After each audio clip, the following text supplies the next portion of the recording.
Naghaw lang noon, may coffee shop na ngayon. Paano?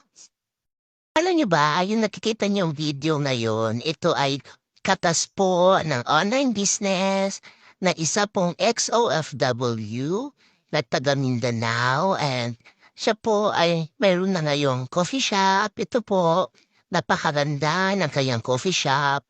So just imagine dati nung nasa abroad siya, dati ay pangarap niya rin magkaroon ng coffee shop.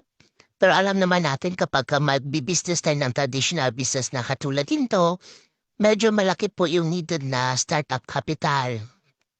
At ito po yung mga taong kumakaway-kaway ngayon, ito po ay mga natulungan na rin ng online business na binabanggit namin sa inyo.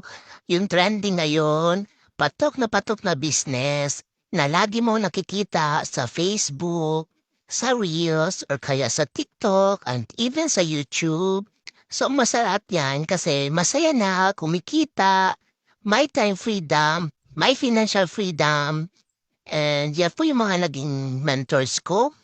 Kita nyo ba yung mga kotse na yan lahat ay katas ng online business. So po if ikaw ay interesado to do this online business, malit lang po yung capital, so ikaw po ay mag-message sa amin.